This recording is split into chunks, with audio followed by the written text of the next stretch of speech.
তোমাদের এই আসরে গান আমি শোনাবো বন্ধু, কোরআনের মাহফিলে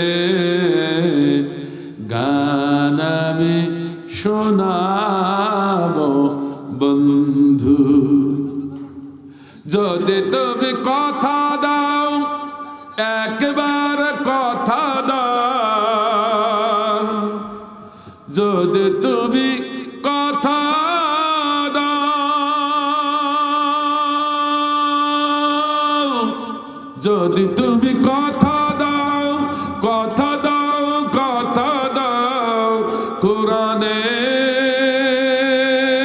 মিছিলে আসবে ও গো বন্ধু। তোমাদের এই আসরে গান আমি শোনাবো বন্ধু। কতজনে কত কথা চাই বলো, সব কথা রাখা কি যায় বলো। কতজনে কত কথা চাই বলো, আমি তো কোনদিন,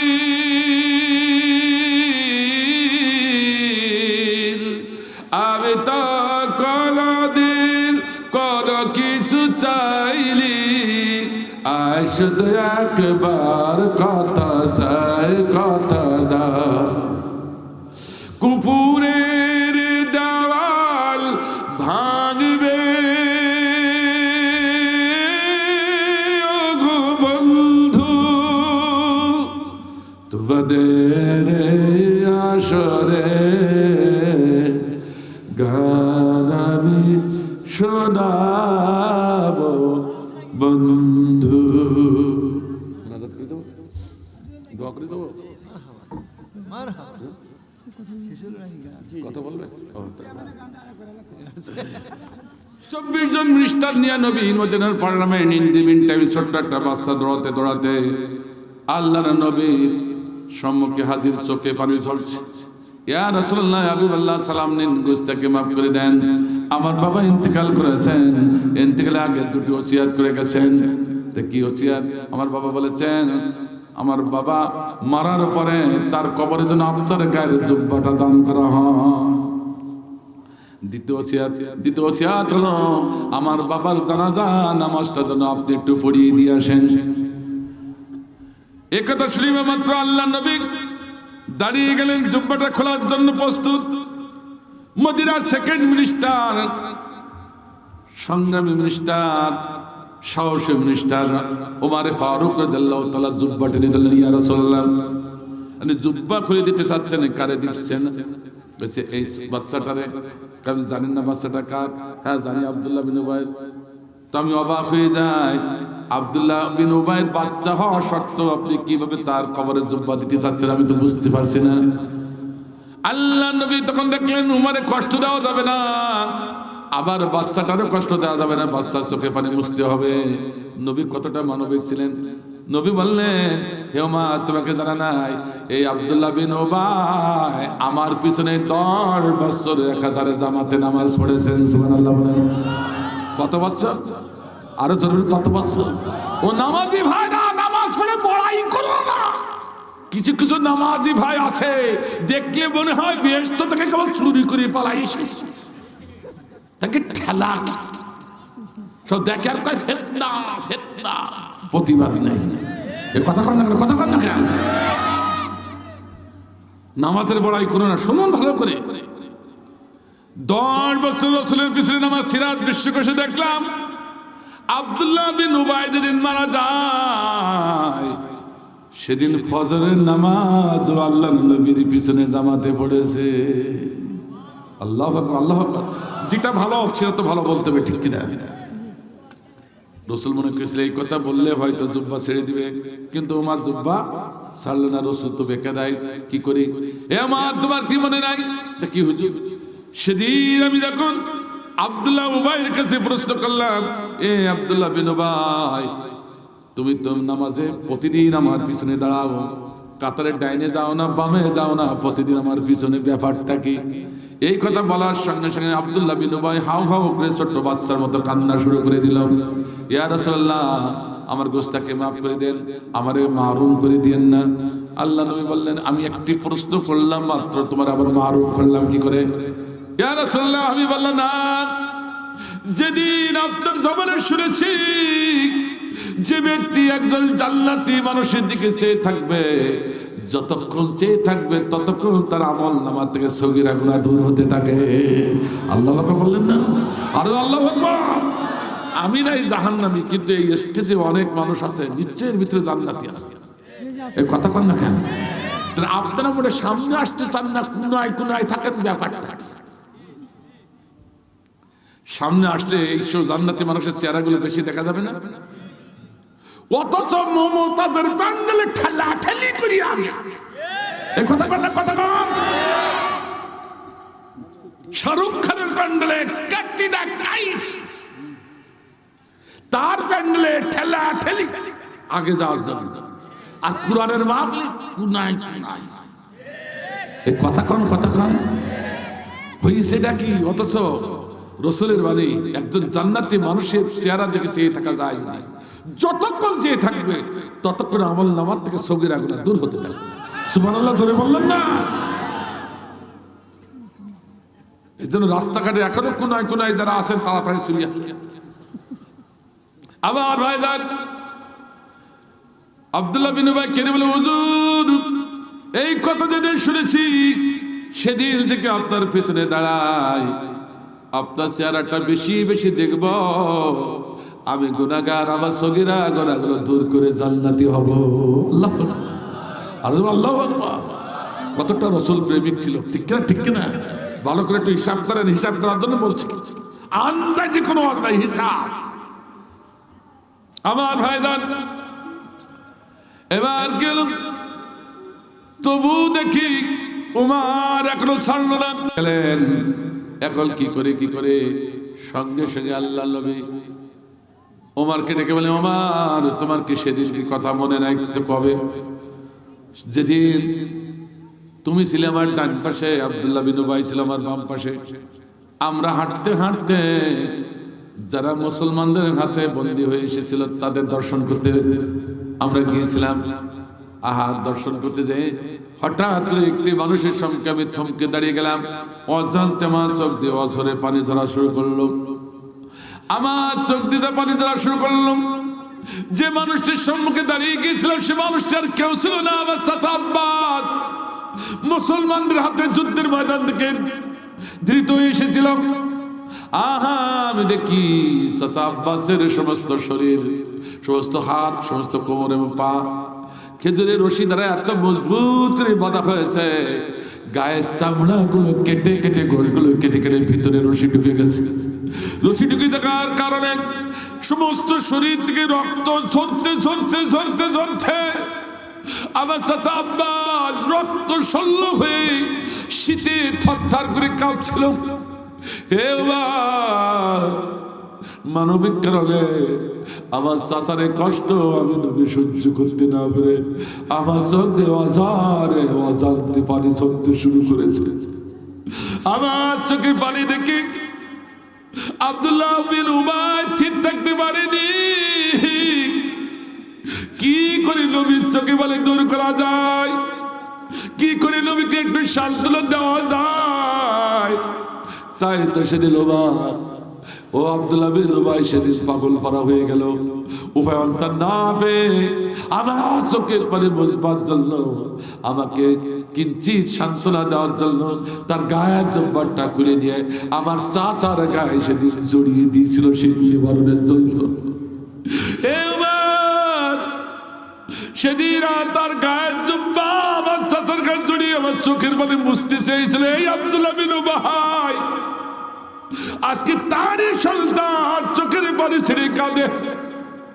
একটি জুব্বার জন্য আমার জুব্বাটা খুলে তার বাবার কবরে দিতে দাও, তার চোখের পানি মুছবার একটু সুযোগ করে দাও। আল্লাহু আকবার।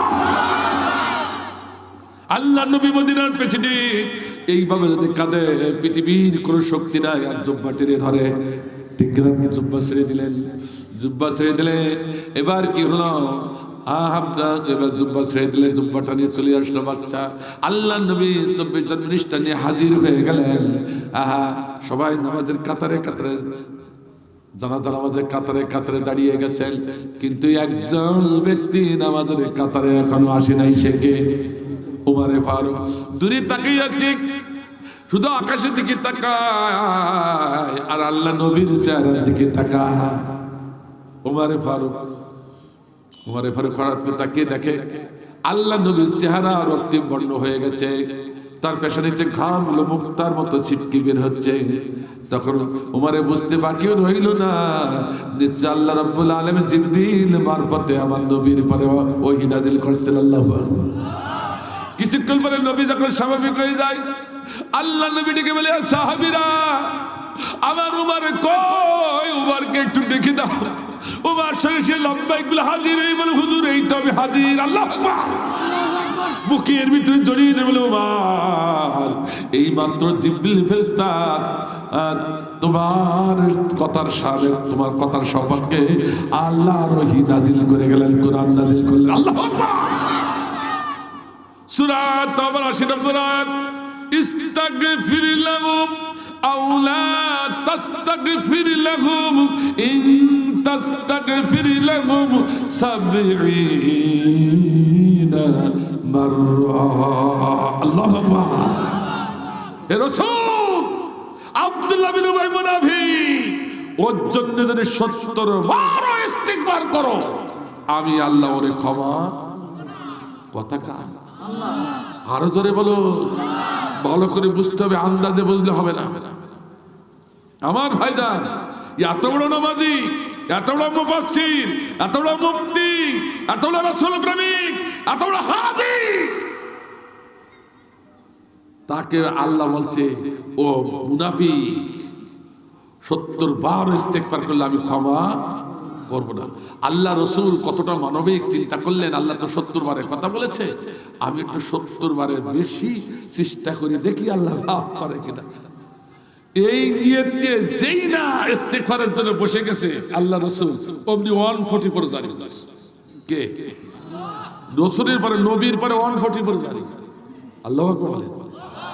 এখন বুঝতে পারেন মানে আপনারা আমার ভাইদের কোন নবীর কথা বলছি? এ কোন নবীর কথা? যে নবীর হাতের আঙ্গুলের ইশারায় চাঁদ দ্বিখণ্ডিত হয়েছে। আল্লাহু আকবার, আল্লাহু আকবার। হাতের ইশারায় চাঁদ দ্বিখণ্ড হয়ে 2 রাস্তায় ঢুকে গেছে। যে নবী গাছের নিচে ঘুমায় আছেন, রৌদ্রের চেহারা করে পড়েছে, গাছের ডাল নোয়া এসে ছায়া দান করেছে। আল্লাহু আকবার জোরে বললেন না? যে নবী পথে হাঁটতেছেন, পাহাড়ের পাথরগুলো নবীর সাথে কথা বলেছে। আল্লাহু আকবার বলে আল্লাহু আকবার।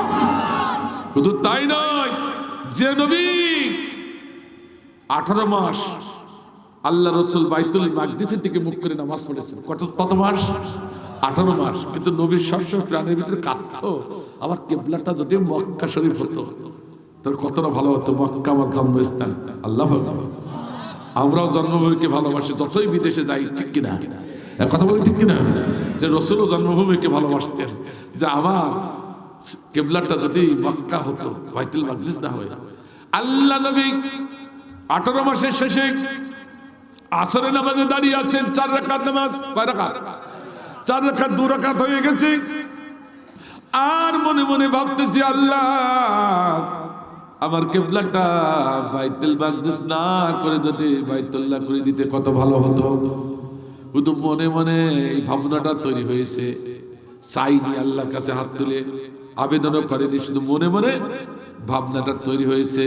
অমনি আল্লাহ রাব্বুল আলামিন আয়াত নাযিল করে বললেন, নবী হে, তোমার নিয়ত ভাঙা লাগবে না। 4 রাকাতে নিয়ত করেছো, 2 রাকাত পড়েছো বাইতুল মাকদিসের দিকে মুখ করে, ওই অবস্থায় এত ঘুরে দাঁড়াও বাইতুল্লাহর দিকে, আর 2 রাকাত পড়ে নাও। আল্লাহু আকবার। আমি বুঝাতে চাচ্ছি কত পাওয়ারফুল নবী। যে নবী চাওয়া লাগে না, আবেদন করা লাগে না, মনের ভিতরে উদ্রেক হইলে আল্লাহ সঙ্গে সঙ্গে নবীর আবেদন কবুল করে নেয়, ঠিক না? অথচ সেই নবী 70 বারের জায়গায় আরো বেশিবার তওবা করছে মাফ চাওয়ার জন্য। আল্লাহ বলছে 144। এই কতক্ষণ এই কথা বলেন, কি অপরাধ করেছে? এত পাওয়ারফুল নবী হাত উঁচু করলে, আবেদন করলে, মনের উদ্রেক হলে আল্লাহ সঙ্গে সে কবুল করে নেয়। আর সেই নবী 70 বারের বেশি ইস্তেগফার করছে, একজনের কাছে ক্ষমা চাচ্ছে একজনের জন্য, অথচ আল্লাহ 144 জারি করলো। তাহলে কি জানি অন্যায় করেছে? তাহলে এই অন্যায়টা জানা লাগবে না? কথা বলেন। আর এইরকম অন্যায় যদি এখন আপনার আমার ভিতরে থাকে, নামাজ পড়ি কোনো কাজ হবে? রোজা রেখে কোনো কাজ হবে? এই জিকির করে হাল্লা ফাল্লা করে কোনো কাজ হবে? ওরে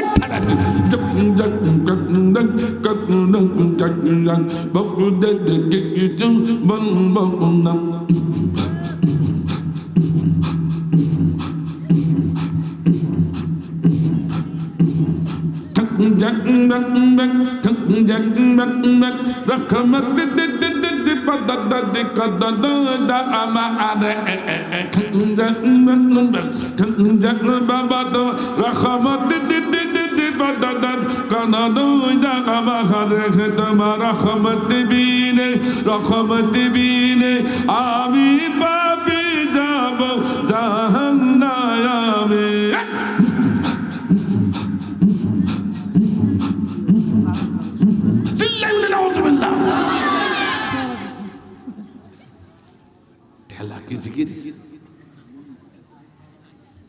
এরকম জিকির বলতে আপনাদের সিরাজ জন্য নেই।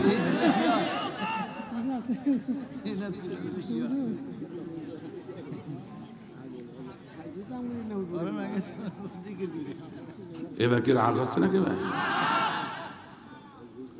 আমার ভাইরা জিকির করেন, কিন্তু আব্দুল্লাহ বিন উবাইর মতো হইয়েন না। নামাজ পড়েন, কিন্তু আব্দুল্লাহ বিন উবাইর মতো হইয়েন না। হাজ করেন, আব্দুল্লাহ বিন উবাইর মতো হইয়েন না। রোজা রাখেন, আব্দুল্লাহ বিন উবাইর মতো হয়ে একটু ধরাই দেবো নাকি ভাই? আমার ভাইদের সঙ্গে সঙ্গে 144 জারি করলেন আল্লাহ। সূরা তাওবা 83 নম্বর আয়াতে, ওয়ালা তুসাল্লি আলা আহাদিম মিনহুম মাতা ওয়ালা তাকুম আলা কবরিহি। আল্লাহু আকবার। হে নবী, জানাজা তো দূরের কথা, ইস্তিগফার করা তো দূরের কথা, ওর কবরের পাশে দাঁড়াতে পারবা না। আল্লাহু আকবার। 144 জারি করলো কে? আর জারে বলো। শুধু ও নবী, শুধু ও না, এই জাতীয় কিয়ামত পর্যন্ত যত আব্দুল্লাহ বিন উবাইর মতো লোক আসবে, ওদের জানাজাও করা আসতে বললেন যাবে না। মুজারে সেগা ব্যবহার করেছে। মুজারে মানে বর্তমান, ভবিষ্যৎ। এখন যেটা আছে, ভবিষ্যতে যেটা আসবে ওর মতো। এই কথা কন না, কথা কন না।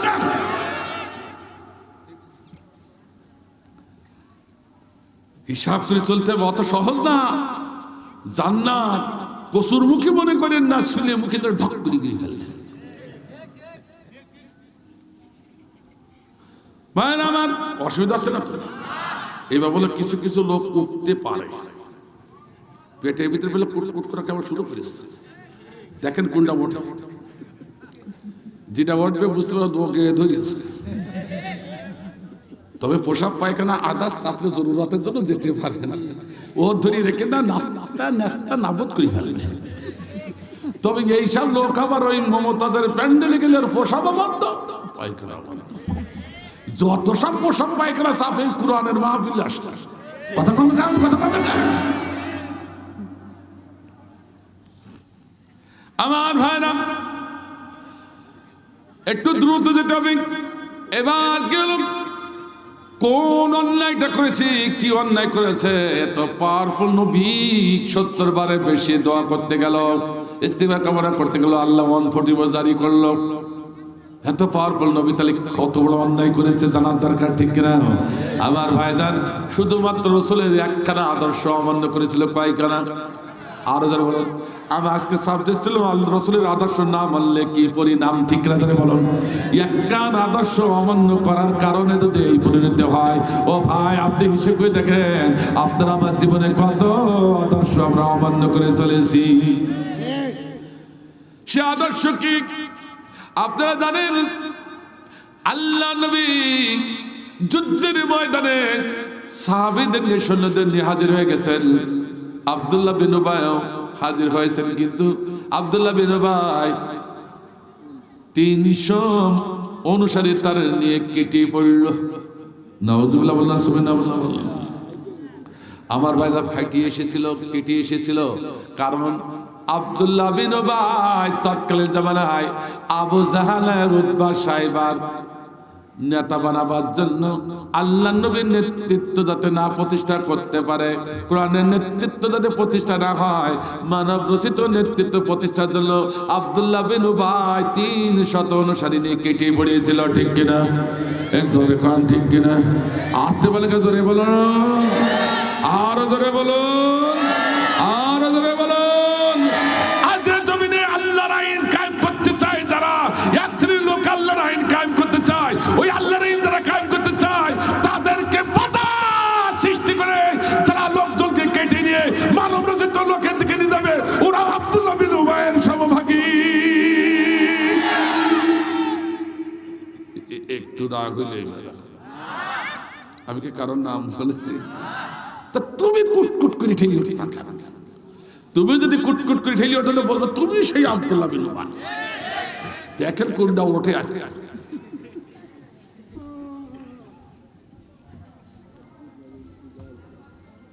আমার ভাইজান, আমার আল্লাহ বলেন কেন?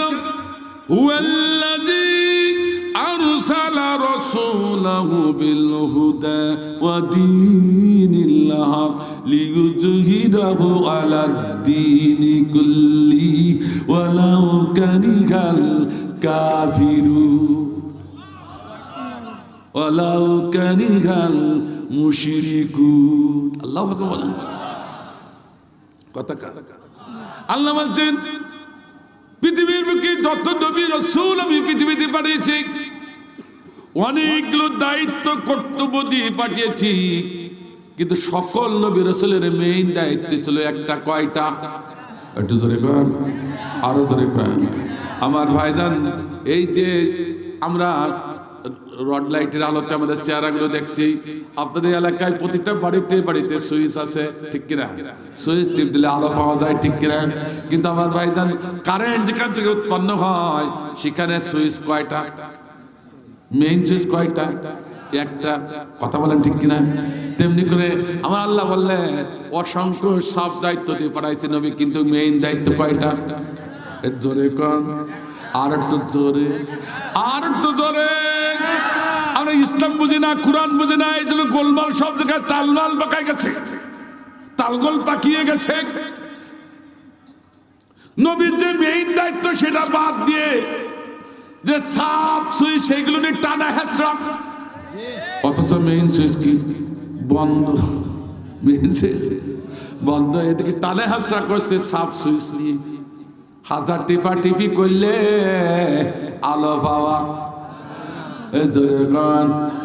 কারণ আলো পেতে হলে মেইন সুইচ আগে অন করতে হবে। কথা কান আসতে বলেন, জোরে বলুন, আর জোরে বলুন। আল্লাহ নবীকে আল্লাহ বললেন, নবী তোর মেইন দায়িত্ব হলো পৃথিবীর বুকে যাবে, মানব রচিত যত তন্ত্র মন্ত্র, সকল তন্ত্র মন্ত্র করে ধুলাই করে ডাস্টবিনে ছুড়ে ফেলে দিয়ে মাটির নিচে গেড়ে দিয়ে সেইখানে আল্লাহর আইন দিয়ে ইসলামী রাষ্ট্র কায়েম করা। আমার আলেম ভাইরা কতদিন আর বোবা থাকবেন? এই সঠিক কথা, সত্য কথাটা খুতবায় বলা লাগবে। ওয়াল্লাযী আরসালা রাসূলাহু বিল হুদা ওয়া দীনিল হক লিইয়ুযহিরাহু উল্টাই দিতে হবে। আলেমরা আছেন, ঠিক আছে, উল্টাই দিতে হবে, রাগলি হবে না। অর্থাৎ যত মতবাদ আছে সব মতবাদকে উল্টায়া নদীর নিচে মাটির নিচে গেড়িয়ে দিয়ে তার উপরে শুধু কোরআনের আইন দিয়ে ইসলামী রাষ্ট্র কায়েম করা। আর তুমি কি ওয়াজ করি?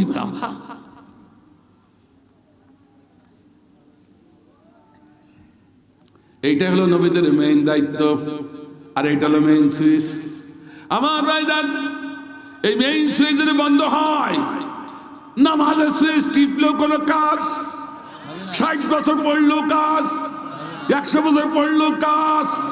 এই যে নামাজও পড়ে শুরু করে, নামাজে পড়ে ঘুষ খায়, নামাজও পড়ে সুদ খায়, নামাজে পড়ে বউ বেপরদায় চলে, ঠিক না? একটু বেশি বলি ফেললাম, কারণ মেইন সুইচ বন্ধ, নামাজে কাজ হচ্ছে না।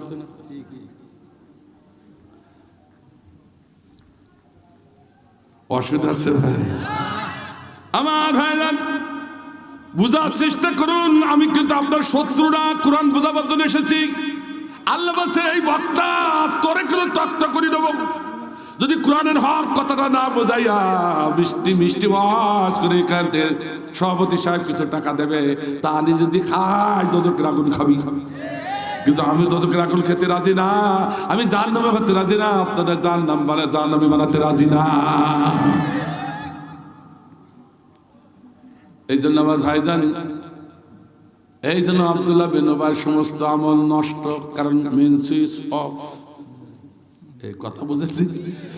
10 বছর রাসূলের পিছনে নামাজ পড়লো, তার আমল নষ্ট হবে কেন? নষ্ট হয়েছে একটি মাত্র কারণে, মেইন সুইচ। এই কথা কোন কথা কোন? এবার বুকে হাত দিয়ে দেখেন আপনার মেইন সুইচ বন্ধ আছে কিনা। এইবার বেকা দেয়, ও হুজুর, ও খতিব সাহেব, ও মোল্লা সাহেব, আপনার মেইন সুইচ বন্ধ আছে কিনা আগে খুঁজে দেখেন।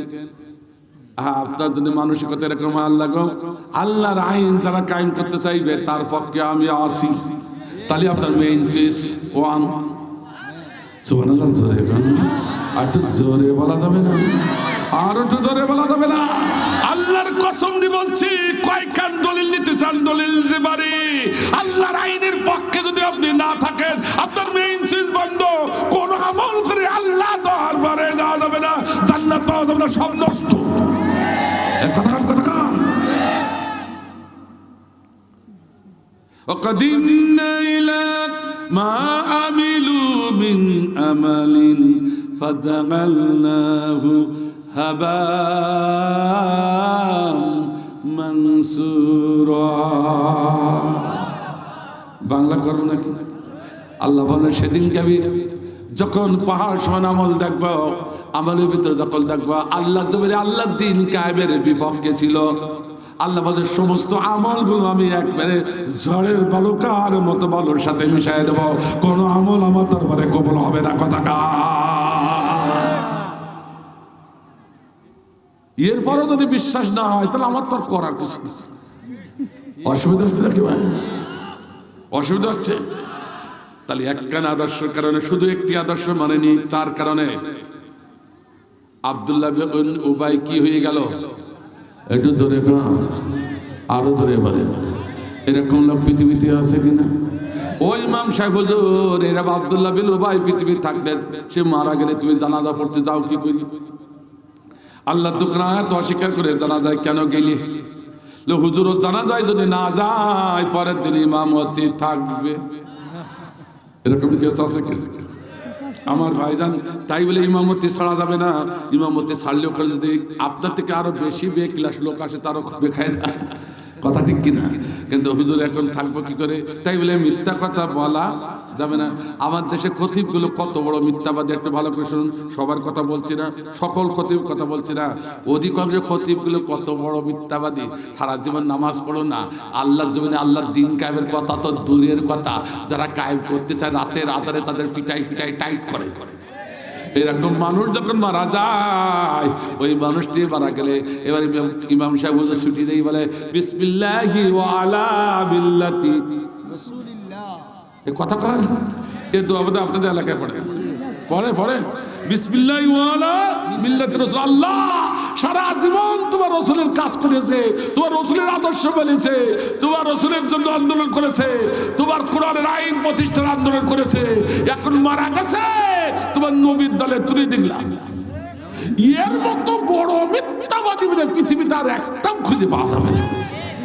নামাজ নাই, কালাম নাই, রোজা নাই, ইসলাম মানে না, কোরআন মানে না, যারা মানতে চায় তাদের ধরে ধরে বাইরে শেষ করে দেয়, আর মরার পরে বলে নবীর দলে তুলে দেখলে। এর মতো মিথ্যাবাদী আর আছে? ধরে কর না কেন, ধরে কর না কেন? ও খতিব সাহেব হুজুর, এরকম আব্দুল্লাহ বিন উবাইদ নামাজে কেন গেলে? রাসূল তো যায়নি, মানা করেছে কে? গিয়েছিল তো, মানা করেছে কে? আল্লাহ। তা তুমি গেলি কেন? আল্লাহর দোকানে তো আবার ঠিক করে, আল্লাহ নবীর আদর্শ আবার ঠিক করে কেন গেলি? তাহলে করবো কি? যাকাতটাও ছাড়া যাবে না, তাহলে এখন উপায়টা কি? উপায় একটা বের করে দিই, ঠিক কিনা? আবার ভাইজান, আজকে আমাদের দেশের নেত্রী ডিজিটাল, আমাদের দেশের নেতারাও ডিজিটাল, জনগণও ডিজিটাল, হুজুরও ডিজিটাল, খতিবও ডিজিটাল, কোরআনও ডিজিটাল। তাহলে আমার ভাইজান, আমাদের দোয়া কি অ্যানালগ হবে? দোয়া হবে কি? ডিজিটাল দোয়া। ও খতিব সাহেব হুজুর, যেটা দেখবেন আব্দুল্লাহ বিন উবাইয়ের ভাইরা ভাই, ওর দোয়া অ্যানালগ হবে না, ওর দোয়া হবে ডিজিটাল দোয়া। কথা সব তখন ডিজিটাল, দোয়াও হবে ডিজিটাল, ঠিক না? দোয়া কি হবে? ডিজিটাল দোয়া। আলেমরা জানেন দোয়া জোরে জোরে বলার দরকার নাই, মনে মনে পড়লে যথেষ্ট, ঠিক না? ঠিক না? যে ব্যক্তি, যে মানুষটি আব্দুল্লাহ বিন উবাইয়ের ভাইরা ভাই, ওই মানুষটি দোয়া জোরে জোরে পড়ার দরকার নাই, ওর দোয়া হবে ডিজিটাল দোয়া। কিভাবে দোয়া করবেন? ও আল্লাহ মনে মনে বলে, আল্লাহ গো, এই ব্যক্তিটা সারা জীবন ইসলামের বিপক্ষে ছিল, নবীর বিপক্ষে ছিল, নবীর অনুসারী যারা তাদের বিপক্ষে ছিল, আলেম উলামার বিপক্ষে ছিল, রাতে রাতে আলেম উলামাদের উপরে কষ্ট দিয়েছে, যারা ইসলামের আন্দোলন করেছে তাদের কষ্ট দিয়েছে, যেভাবে রাতে রাতে ওদেরকে টাইট করেছে, তুমি কবরে নিয়ে সেইভাবে একেও টাইট করে ছেড়িয়ে দাও। এর নাম হচ্ছে ডিজিটাল দোয়া। অসুবিধা আছে? আমার ভাইরা রাগ করে না, আজকে শুনে যান, যারা খতিব আছে তারা কিন্তু জেনে গেল তোমার জন্য খতিরা মরতে রাজি না। ওরা কিন্তু তুমি মরলে আব্দুল্লাহ বিন উবাইয়ের ভাইরা ভাই যদি মরো, তোমার জন্য এই খতিবরা কিন্তু এই ডিজিটাল দোয়া করে ছাড়বে। আর এই ডিজিটাল দোয়া যদি তোমার জন্য খতিবরা করে, কবরে যাই দেখো কত মজা, ঠিক না? একটু মহব্বতে জিকির দিলাই, এমন ইমানদার হতে হবে, ঠিক কিনা? যে ইমানদার আল্লাহ জমিনে আল্লাহ দ্বীন কায়েমের পক্ষে কাজ করবে, ঠিক কিনা? আমাকে দাও সেই ঈমান আল্লাহ মেহেরবান, আমাকে দাও সেই ঈমান আল্লাহ মেহেরবান, যে ঈমান ফাঁসির মঞ্চে অসংকোচে, যে ঈমান ফাঁসির মঞ্চে অসংকোচে গায় জীবনের গান, মরলে শহীদে বাঁচলে গাজী এই তো জারমান, মরলে শহীদে বাঁচলে গাজী এই তো জারমান, আমাকে দাও সেই ঈমান আল্লাহ মেহেরবান, ঠিক না?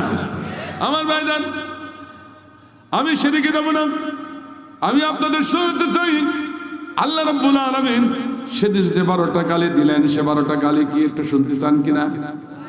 আমি খুব সংক্ষেপে সে 12টা গালি আপনাদের শোনাই, চলে যাব ইনশাআল্লাহ। আমার ভাইজান, তার আগে একটু বলি, আমার ভাইজান হতাশ হওয়ার কোনো কারণ নাই, চিন্তার কোনো কারণ নাই। সূরা আহজাবের 58 নম্বর আয়াতে বলছে, ইন্নাল্লাযিনা ইউযুনাল মুমিনিন বিগাইরি মাকতাসাবু ফাকাদ ইহতামালু বুহতানাও ওয়া ইসমাম মুবিনা। আল্লাহু আকবার। যারা সৎ সাধবী মানুষের পরে মিথ্যা অপবাদের বোঝা চাপিয়ে দিবে, আল্লাহ বলল আমি সহ্য করি না। ওই বোঝা আমার সৎ বন্ধের উপরে যারা চাপিয়ে দিয়েছে তাদের মাথার পরে আমি চাপিয়ে পৃথিবীবাসীকে দেখাবো। কথা কার? সূরা 58 সূরা আহজাবের 58 নম্বর আয়াত খুলে দেখবেন। এর বাস্তবতাও বাংলাদেশের জমিনে হয়ে গেছে। আপনাকে জানেন না, জানলেও একটু শুনি নেন। বিশ্ব নন্দিত আলেম, কোরআনের পাখি, এই মিথ্যা অপবাদ যে ব্যক্তিটা বেশি দিয়েছে আলেম, আল্লাহ বলে এরা তো সাধারণ মানুষ, এরা জিনার শিক্ষায় শিক্ষিত, এরা ইংরেজি শিক্ষায় শিক্ষিত, এরা কোরআন হাদিস অত বোঝে না। তুই একজন আলেম, এই মিথ্যা অপবাদ আমার সৎ বান্দার পরে যেমন দিয়েছিস, আমি তোর মাথায় বোঝা উঠাবো। সুবহানাল্লাহ জোরে বলুন, আরো জোরে বলুন সুবহানাল্লাহ।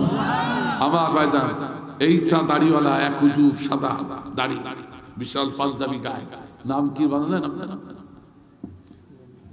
সেদিন বিশ্ব নন্দিত কোরআনের পাখির এবারে তোমাত দিয়েছিল, নামটা জানেন না? কি নাম? দিলার হোসেন সাহেব যে মিথ্যা তোমাত দিল, তার নাম কি? ওই যে কি হত্যা হয়েছিল, যে মেয়ে হত্যা হয়েছিল, তার আসামির নাম কি? নুসরাত হত্যার আসামির নাম কি? সিরাজউদ্দৌলা, সিরাজ, মাওলানা সিরাজউদ্দিন। ওর মাওলানা বলা যায় না, মিস্টার সিরাজ। মাদ্রাসার আবার প্রিন্সিপাল। এই দেখলি মনে হয় বিহাসটাতে চুরি করে উনি বিশ্ব নন্দিত আলেম পরে এই তওমাটা দিলেন, মিথ্যা তওমা। আমার ভাইজান আপনারা জানেন যেদিন ফাঁসির হুকুম হয়ে গেল, আর সর্বনা সেই মুরব্বী দেখি দৌড়ায় দৌড়ায় নিজে মিষ্টি খাচ্ছে, আর ওই ময়দানে যুবকদের মুখের ভিতরে মিষ্টি ঢুকিয়ে ঢুকিয়ে দিচ্ছে। কি আনন্দ রে! কুলি কুলি হাসি, কুলি কুলি হাসি, আনন্দ করে মিষ্টি খাচ্ছে। ফাঁসির হুকুম হয়ে গেছে। গোটা বিশ্ববাসীর কাছে তুই আলেম হয়ে কাজটা করেছিস, আল্লাহ বলল আমি তোরে ছাড়বো না। আমার ভাইজা সে নুসরাত হত্যার প্রধান আসামি আছে এই সিরাজ।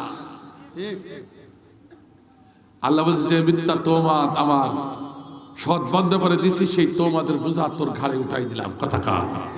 আর কথা কার? এই জন্য হুঁশিয়ার হয়ে যান, মিথ্যা তওমাত দিন না, বিশ্ব নন্দিত আলেমের বিরুদ্ধে কথা বলেন না, ঠিক কিনা? আমার ভাইজান এই ব্যক্তি যদি নায়েবে রাসূল না হয়, আল্লাহর কসম দিয়ে বলছি বাংলার জমিনে একজন আলেম কেউ নায়েবে রাসূল বলা যাবে না।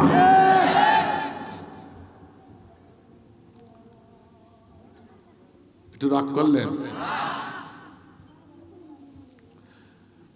মক্কার খতিব সাহেব যে বছর তিনি জেলে গেলেন, তার পরবর্তী বছরে বইটাকে 11 জন বিশ্বের 11 জন আলেমকে নিয়ে তিনি বৈঠক করেন। সেদিন বৈঠক করতে যাই দেখি একটি চেয়ার খালি। প্রশ্ন করলে হুজুর এই চেয়ারটা খালি কেন? তো ওই চেয়ারটা আছে বিশ্ব নন্দিত কোরআনের পাখি, যার বাড়ি বাংলাদেশ। সুবহানাল্লাহ জোরে বললেন না? তো একজন বলল হুজুর উনি তো এখন জেলে, তো ওই জায়গাটা আর একজনকে পূরণ করে নেন। মক্কার খতিব সাহেব সেদিন বলেছিল যতদিন উনি জীবিত থাকবেন ততদিন এই চেয়ারে বসার অধিকার আর কারণ নাই। সুবহানাল্লাহ জোরে বলা যাবে না? আরো জোরে বলেন সুবহানাল্লাহ। বাইতুল্লাহ শরীফের দরজা দিয়ে বিশ্বের 5 জন লোক সবসময় অটো সিস্টেমে ঢুকতে পারে। অটো বিশ্বের 5 জন, তার ভিতরে একজন হচ্ছে বিশ্ব নন্দিত আলেম। আল্লাহু আকবার জোরে বলুন। হায় রে বাঙালি, দাঁত থাকতে দাঁতের মধ্যে দাদা বুঝলাম না এই আলেমটা না চিনতে পারলাম না, অথচ অনেক মুসলমান আছি এই আলেমের বিপক্ষে। কতক্ষণ এই জন্য অনুরোধ করে বলবো আপনারা এখনো সময় আছে, ফিরে আসুন। আমরা বলি বিশ্ব নন্দিত আলেম ছাড়া পেয়ে যাক, আমাদের মাঝে ফিরে আসুন। কথা বলেন ঠিক কিনা? আমার দেশের প্রশাসনের কাছে আবেদন আমাদের রয়ে গেল, ঠিক কিনা? আমার ভাইরা আমি খুব সংক্ষেপে আপনাদের বলবো, আসুন আল্লাহ রাব্বুল আলামিন সেদিন একটি গালি দিয়েছিল। গালিটা দেওয়ার কারণ শুনুন। মক্কার সমস্ত নেতাদের নেতা ছিল ওয়ালিদ বিন মুগীরা, সকল নেতাদের নেতা। এখন ওটা জানিয়ে পারেননি, একটু ভালো করে শুনুন। কারণ আমার ভাইজান ওয়ালিদ বিন মুগীরা প্রতিদিন 1,30,00,000 দিরহাম তার ইনকাম ছিল। কত? 1,30,00,000 দিরহাম ইনকাম। আমার এই সিরাজগঞ্জের ভাইরা ভালো বলবে, কারণ এটা ভালো ব্যবসায়ী, তো এবার হিসাব করে দেখেন কত টাকা প্রতিদিনের ইনকাম। এবং যারা হজ করে এসেছিল তারা জানেন তৎকালীন জামানায় মক্কা থেকে তায়েফ পর্যন্ত যেতে যত দুই ধারে যত ল্যান্ড ছিল, এই ল্যান্ড প্রপার্টি ছিল সব আছে ওয়ালিদ বিন মুগিরার। শুধু তাই নয়, ওয়ালিদ বিন মুগিরা ভালো একজন সাহিত্যিক ছিলেন, একজন পণ্ডিত ছিলেন। যখন তখন কোরআনের মতো আরবি আয়াত তৈরি করে দিত, আর কোরআনের ভিতরে একটি আয়াত সরাই দিয়ে ঢুকিত। অনেক টাকা, অনেক টাকা। কথা বুঝতেছ না? এই জন্য আল্লাহ বলে সামানান কলিলা ওয়ালা তাশতারু বিআয়াতিনা সামানান কলিলা। আমার এই কোরআনের আয়াতকে স্বল্প টাকার মূল্যে বিক্রি করো না। দুনিয়ার এই টাকা আবার কোরআনের আয়াতের কাছে স্বল্প। আল্লাহ বলেন, কে বলেছেন এই কথা? ওয়ালিদ বিন মুগিরা এমন সাহিত্যিক ছিলেন, কোরআনের আয়াত তৈরি করে দিত আর লক্ষ লক্ষ কোটি কোটি টাকা দিত, আর ওই ষড়যন্ত্রকারীরা আয়াতটা সরাই সেখানে ঢুকাই ঢুকাই। নাউজুবিল্লাহ বলেন। আল্লাহ সঙ্গে সঙ্গে ধরতে পেরে রসুলকে জানাই দিলেন। সুবহানাল্লাহ বলেন। এই জন্য তাকে পারবে করে দিন আদৌ সম্ভব। আমার ভাইরা, আমি সেদিকে যাচ্ছিলাম। এই ওয়ালিদ বিন মুগিরার কাছে ওই দেশের নেতারা যাই বলে, নেতাজি তুমি তোমরা একজন সাহিত্যিক, সকল তখন কোরআনের মতো তুমি সাহিত্য রচনা করে ফেলো, অথচ এত বড় সাহিত্যিক আরব ভূখণ্ডে আর কেউ নাই, অথচ তোমার থেকে ভালো ভালো সাহিত্য লিখতেছে এখন আব্দুল্লাহর পোলা পাগলা মুহাম্মদ। নাউজুবিল্লাহ, নাউজুবিল্লাহ বলেন যে মুহাম্মদ তো তোমার থেকে ভালো, এ সম্পর্কে ভালো লিখতেছে, তার আয়াতগুলো পড়লে চোখ দিয়ে পানি ঝরে। আল্লাহ বলেন, কাফের বেঈমান না, নেতারা এই কথা বলছে, তার আয়াত পড়লে জাদুকারের মতো দাঁড়িয়ে যায়। আল্লাহ বলেন, এই সম্পর্কে তোমার কোন মন্তব্য কে আছে? তো ওয়ালিদ বিন মুগিরা বলল, ওটা পাগল, ও পাগলের কথা কেন বলছো? নাউজুবিল্লাহ বলেন। শুধু এই কথা বলার কারণে আল্লাহ রাব্বুল আলামিন সূরাতুল কলমে 3 খানা আয়াত দিয়ে আল্লাহ রাসূলের প্রশংসা করলেন। 3 খানা আয়াত দিয়ে প্রশংসা করার পর এরপর 12টা গালি দিলেন। কয়টা গালি? 12টা গালি। একটু শুনে যান। ও মুসলমান, তুমি কেন নবীকে কষ্ট দেয় আর ঘরের কোনায় বসে থাকো? সে 12টা গালি এবার শুনুন ভালো করে। বিসমিল্লাহির রহমানির রহিম। প্রথম গালি হচ্ছে আল্লাহ বললেন, ফাসা তুবসিরু ওয়া ইউবসিরুন, শীঘ্র আপনি দেখে নিবেন, তারাও দেখে নেবে। অর্থাৎ আল্লাহ বোঝাইতে চাইলেন, এ রাসূল তুমি কেন কষ্ট পাইছো, পাগল বলেছো? এই ওয়ালিদ বিন মুগিরা হলো চির অন্ধ। কি অন্ধ? চির অন্ধ। চির অন্ধ কারে বলে একটু শুনুন। এই চির অন্ধ ওয়ালিদ বিন মুগিরার মতো লোক কিন্তু আমাদের দেশেও এই ওয়ালিদ বিন মুগিরা সম্মুখে আমার নবী সেই বড় হলো, তাকে শস্য দেখছে, হাতে নাড়াচাড়া করছে, অথচ দেখার পর না দেখার ভান করে এত বড় একটা মিথ্যা তো মধ্যে জগৎ দিল। ওটা তো আসলে চির অন্ধ, ঠিক না? আমার ভাইজান, আমার সমাজে এরকম লোক আছে যারা কোরআন দেখে, হাদিসে দেখে, দেখার পর না দেখার ভান করে চলে, ওরা হলো চির অন্ধ। 2 নম্বর হচ্ছে বিআইকুমুল মাফতুন,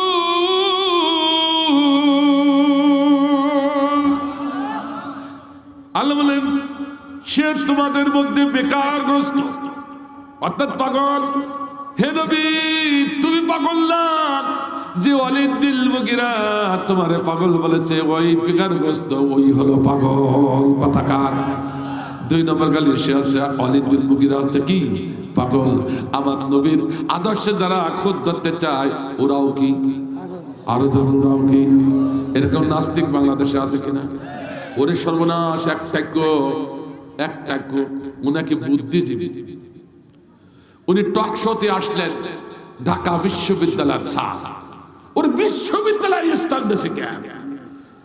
ও এসে বলল, এই যে মুসলমানের আসসালামু আলাইকুম, এই যে সালাম দেয়, ওয়ালাইকুম আসসালাম এই উত্তর দেয়, এই সালাম আদান প্রদান করে, এর ভিতরে জঙ্গির গন্ধ আছে। নাউজুবিল্লাহ জোরে বলেন। অথচ রাসূলুল্লাহ সালামু কবলাল কালাম, এটা রাসূলের আদর্শ। আর সেই আদর্শকে কটূক্তি করলো যে নাস্তিক ও শেষ। কথা বলেন ঠিক না? কথা বলেন ঠিক না?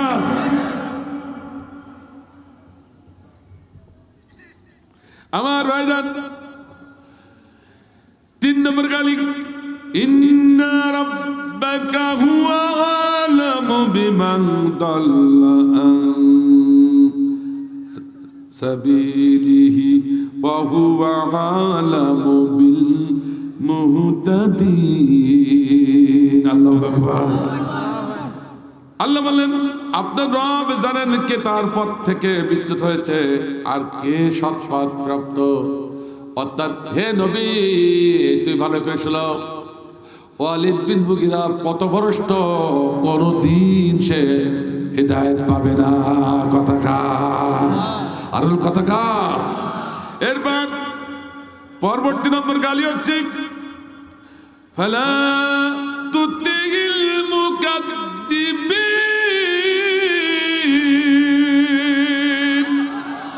হে নবী আপনি মিথ্যাবাদীর অনুসরণ করবেন না, অনুকরণ করবেন। অর্থাৎ ওয়ালিদ বিন মুগিরা হলো মিথ্যাবাদী, ঠিক না? এরপর গালি দিলেন অদ্দুলাউ তুদহিনু পাইদুহিনু। আল্লাহু আকবার। আল্লাহ বলেন তারা চায় আপনি নমনীয় হন, তারাও নমনীয় হবে। অর্থাৎ হে রাসূল, ওয়ালিদ বিন মুগিরা হলো সুবিধাবাদ, জিন্দাবাদ। এ কথা এরা সুবিধাবাদ আছে কিনা? যে দিক দিয়ে পানি আসে সেই দিকে ছাতা ধরে। এটা আসতে পারে না। এখন মুসলমানদের যে একটা ক্রান্তিকাল চলছে, যারা আল্লাহর জমিনে আল্লাহ দ্বীন কায়েম করে তাদের ক্রান্তিকাল চলছে। অথচ অনেক মুসলমান আছে তাদের থেকে গা ঢাকা দিয়ে অন্যের সাথে কম্প্রোমাইজিং।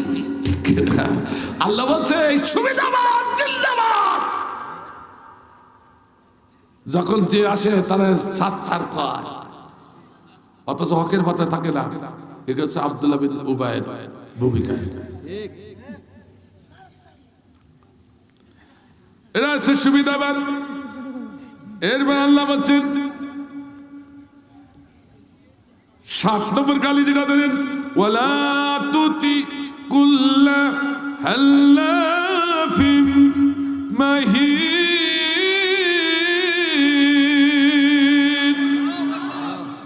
যে অধিক শপথ করে আপনি তার আনুগত্য করবেন না, সে লাঞ্ছিত। অর্থাৎ কসমখোর। কি খোর? কসমখোর। কি খোর? আব্দুল্লাহ বিন ওয়ালিদ বিন মুগিরা হলো কসমখোর। আমার ভাইজান, আমার সমাজে এরকম কিছু কসমখোর আছে। এই কথা কর না কেন? এইবার আমার বন্ধু বানান, রান্নাঘর পর্যন্ত আমি ইলেকট্রিসিটি দিয়ে দেবো। তারপর গেল, তারপর এসে আবার কসম খেয়ে বলে এইবারে বন্ধু বানান, দেখেন কত বড় বন্ধু, তোর পায়খানা ঘর পর্যন্ত ইলেকট্রিসিটি দিয়ে দেবো, পাখা করে দেবো। এই কথা কর, কথা কর। এরকম কসম করে আছে।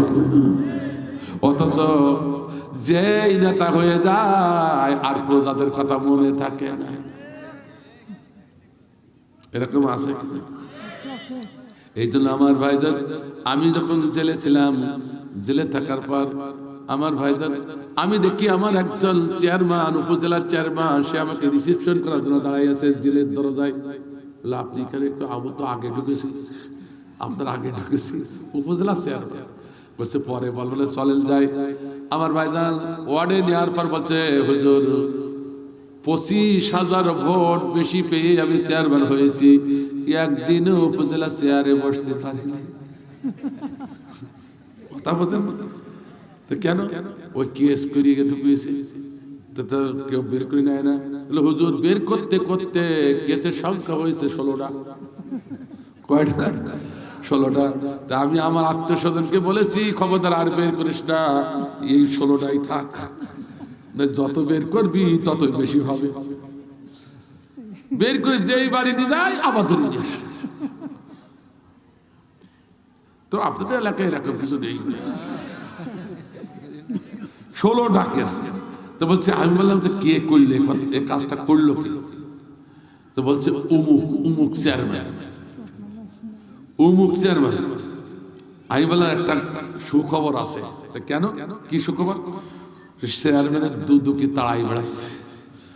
মানে এই চেয়ারম্যান এত চালাক, যখন যে সরকার আসে সেই সরকারের পক্ষে ওই চেয়ারম্যান কি করে হয় ওই জানে, যখন যে সরকার আসে সেই সরকারের চেয়ারম্যান, অর্থাৎ সুবিধাবাদ।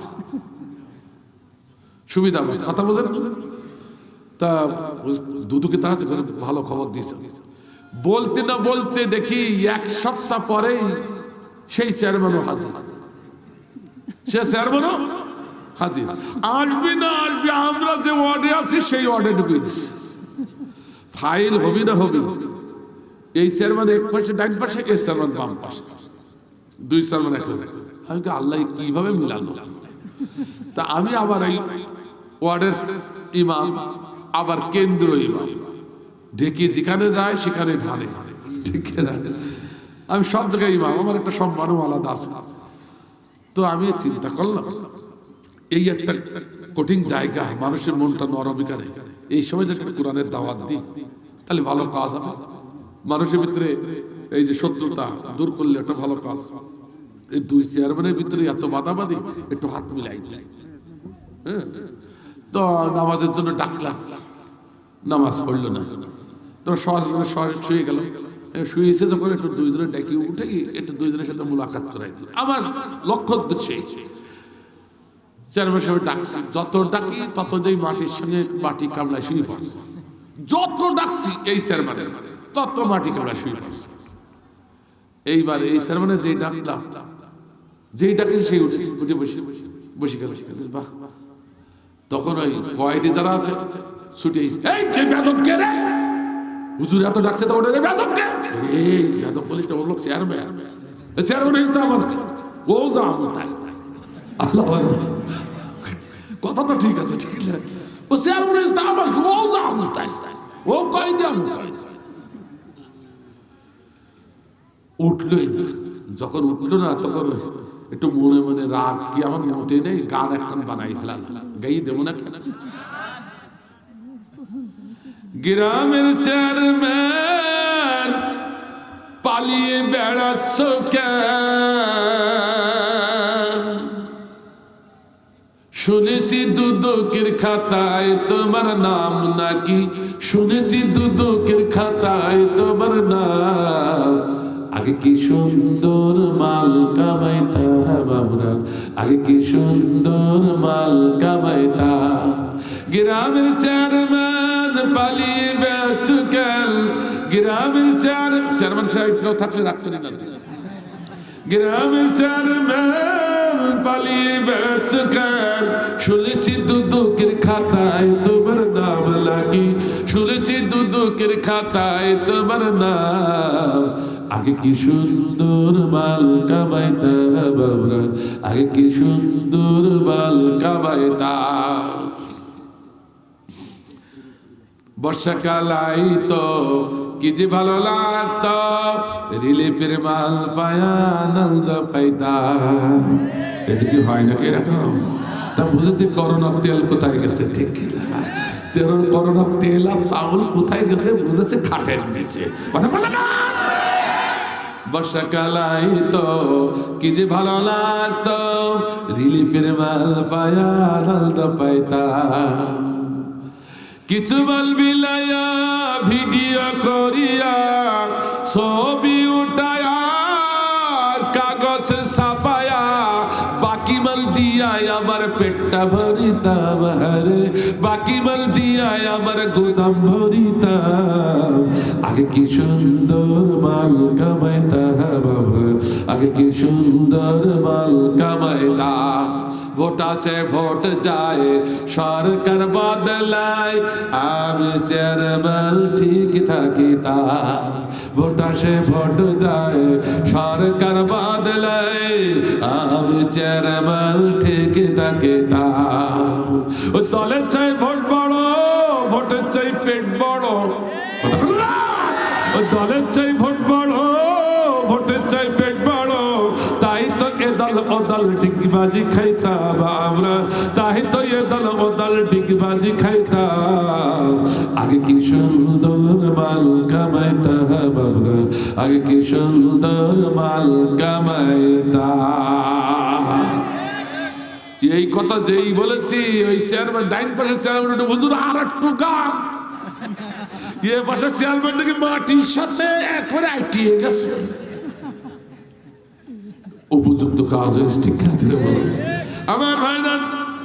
আমি বলতেছিলাম আল্লাহ রাব্বুল আলামিন এবার 8 নম্বর 9 নম্বর গালি কি দিলেন, এবার শুনুন গালি দিচ্ছেন। একটি গালি দিয়েছিল রাসূলকে খালিদ বিন মুগীরা, তার পরিবর্তে কয়টা গালি? 12টা গালি। এবার ভাইজান 11 নম্বর গালি, 8 নম্বর 9 নম্বর গালি, হাম্মাজিম মাশাইম বিনামিম।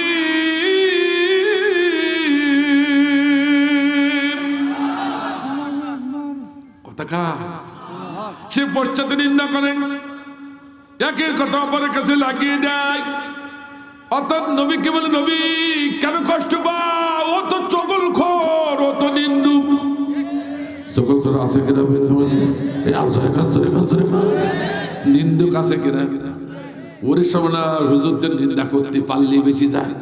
কথা যারা কোরআনের কথা বলে তাদের ওরা দেখতে পারে না, মনে একজন মনে হয় ওদের চোখে বিষ। নিন্দা করতে বলে এরা নিন্দুক এবং চগলখোর। আমার ভাইজান এরা সামনাসামনি কিছু বলে না, গোপনে গোপনে নেতাদের কানে ফুসফুসানি দেয়।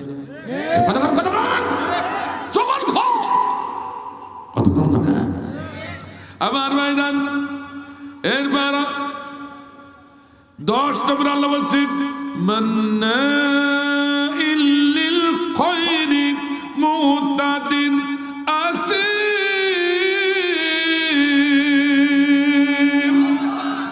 আল্লাহ বলেন যে ভালো কাজে বাধা দেয় সে সেবালঙ্গলকারী, সে পাপিষ্ঠ।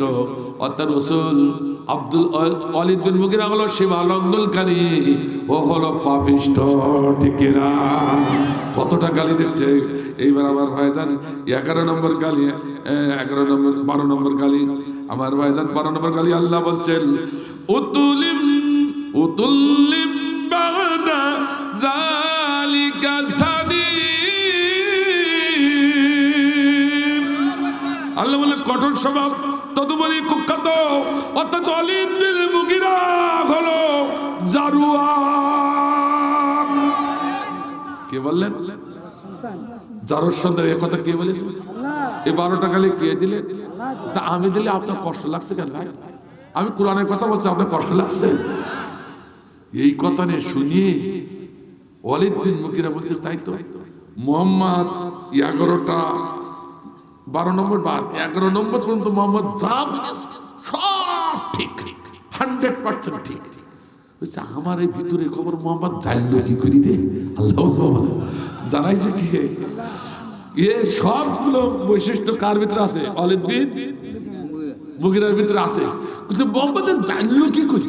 তা আশ্চর্য বাবা, আমার এই ভিতরে খবর মোহাম্মদ জানলো কি করি? সব তো 100% ঠিক। কিন্তু 12 নম্বর গালি যেই দিয়েছে ও জারুর সন্তান, তখন বলছে এইবার তো মোহাম্মদ একটা ভুল কথা বললো, তুই 11টা তখন সত্য হলো, একটা ভুল হবে কেন? সুবহানাল্লাহ, সুবহানাল্লাহ জোরে বলতে পারছে না? সুবহানাল্লাহ। মুসলমানকে মারা গেছে, জোরে বলেন সুবহানাল্লাহ। খালিদ বিন তো জ্ঞানী, ওই পাপিষ্ঠ জ্ঞানী, ওই পাপিষ্ঠ বুদ্ধিজীবী, ঠিক কিনা? যে সালাম সহ্য করতে পারে না, ঠিক কিনা? আবার ভাইজান খালিদ বিন মুগীরা চিন্তা করলে তাই তুই 11টা যখন খাইলো, 12টা আমার তো বাবা আছে, এই মিথ্যা কথা বললো কেন? আবার চিন্তা করছে 11টা যখন সত্য হয়েছে তাই একটা মিথ্যা হবে কেন? তাহলে একটু টেস্ট করে দেখি। সবাইকে অবাক হয়ে গেছে। এরকম হাউজে যখন আল্লাহর নবী এই আল্লাহর 12টা গালি শোনাই দিলেন, তখন হাউজে সব অবাক হয়ে গেছে। সর্বনাশ, 12 ভূখণ্ডের সমস্ত নেতাদের নেতা খালিদ বিন মুগীরা, তাকে জারুর সন্তান বলা অত সহজ নয়, ও তো গলা টিপে মারবে না। কথা কান না কেন? সবাই চিন্তা করছে সর্বনাশ, এবার আল্লাহ নবীকে কিভাবে ধরে, আমরা ঠেকাবো কি করে। সব কিন্তু প্রস্তুত হয়ে আছে যে নবীকে ধরতে আসলে আমরা ধরবো। সুবহানাল্লাহ, আর সুবহানাল্লাহ। আর আপনারা এমন মুসলমান, আপনাদের বলছেন অনেক জায়গায় এরকম মুসলমান, হুজুরের ধরতে আসছে আমরা পিছনে ধরব, তাহলে হবে? সব রাসূলের দেখলে এবার ওয়ালিদ বিন মুগীরা মুহাম্মদকে ধরবে আর আমাদের নেতাকে ধরবেন, আমরা কি বসে থাকবো? আমরা প্রস্তুত। সুবহানাল্লাহ বলেন। সব প্রস্তুত হয়ে গেছে যে ওয়ালিদ বিন মুগীরাকে বাধা দান করবে, কিন্তু হঠাৎ মজলিস তাকিয়ে দেখে ওয়ালিদ বিন মুগীরা আল্লাহর নবীর একটি কুকটু কথা বললো না, কড়া কথা না বলে নবীর দিকে না আসে উল্টা দিকে দৌড়া, উল্টা দিকে দৌড়াচ্ছে। সুবহানাল্লাহ। দৌড়াতে দৌড়াতে বাড়িতে যাই হাজির, বাড়িতে চল, মাগো কি হয়েছে রে বাবা, তোর এমন অবস্থা কেন? ও মা, ওয়ালিদ বিন মুগীরা 12টা গালি দিয়েছে আমারে, 11টা গালি তো সব ঠিকঠাক আছে, কিন্তু একটা গালি আমি তো পেরেশানে পড়ে গেলাম, সন্ধানে পড়ে গেলাম। তা কি? তিনি আমাকে জারুর সন্তান বলেছে, অবৈধ সন্তান বলেছে, পিতৃ পরিচয়হীন সন্তান বলেছে, ব্যাপারটা কি? ওয়ালিদ বিন মুগীরার মা মাথা নিচু করে দাঁড়িয়ে আছে, চোখ দিয়ে পানি ঝরে যায়। ওয়ালিদ বিন মুগীরার মা বলছে, সন্তান আব্দুল্লাহর পোলা মুহাম্মদ 11টা যখন সত্য বলেছে, 12 নম্বর সত্য। আল্লাহু আকবার।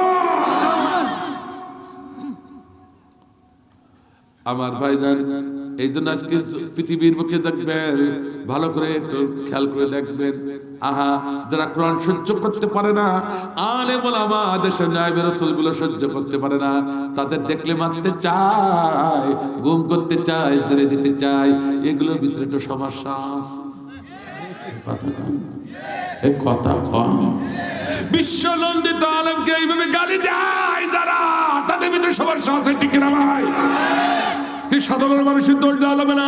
এই দেশের নেতা নেতৃত্বের কোনো দোষ নাই, ওদের কোনো অন্যায় নাই।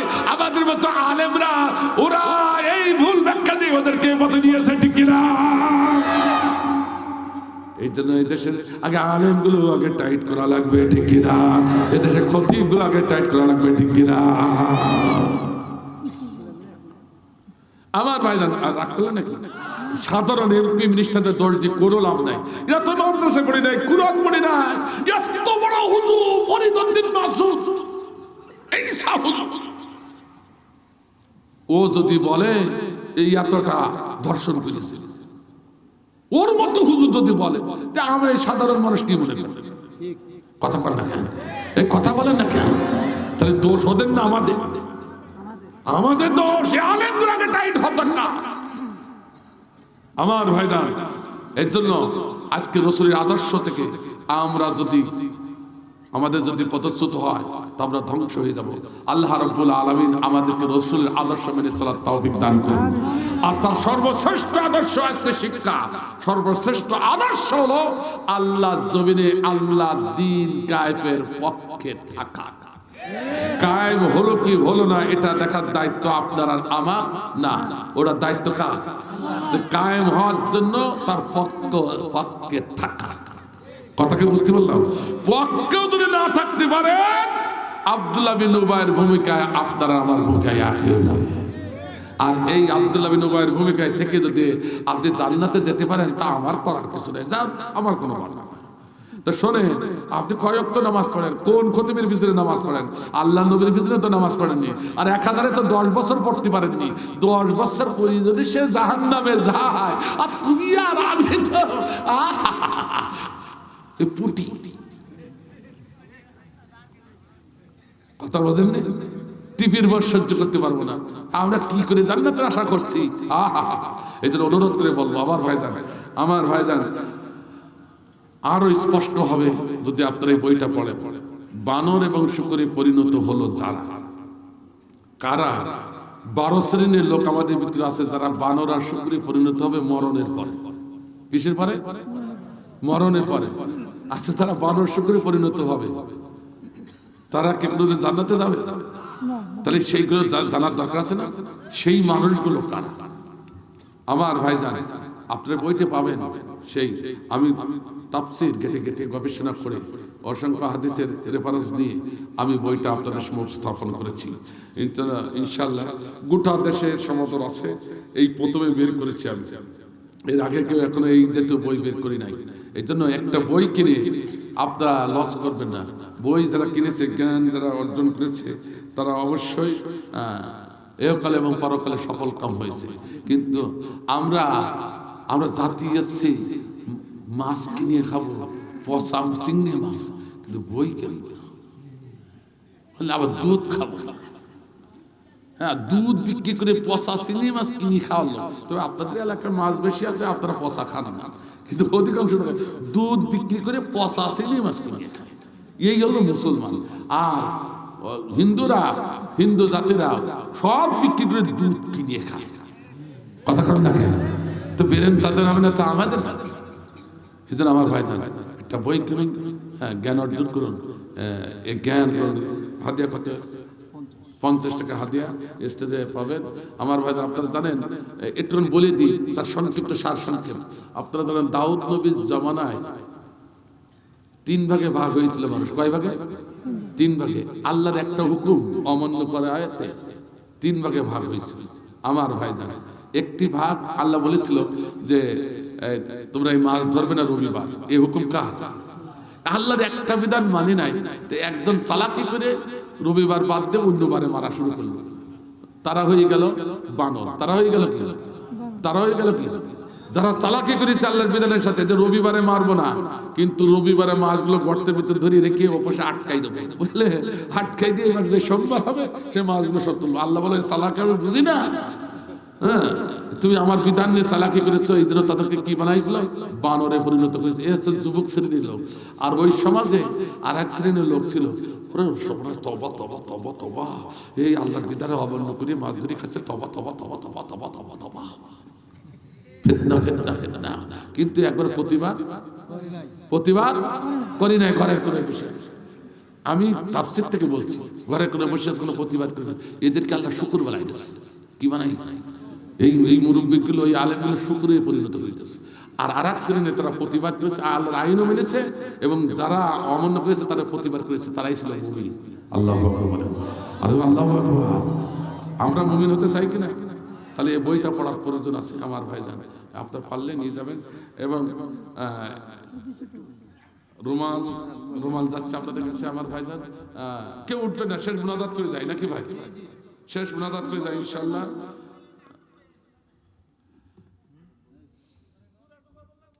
ওরে শোনেন, এখন নাই শেষ। আচ্ছা, তাহলে একটু গজল গান শুনতে চাইছেন, একটু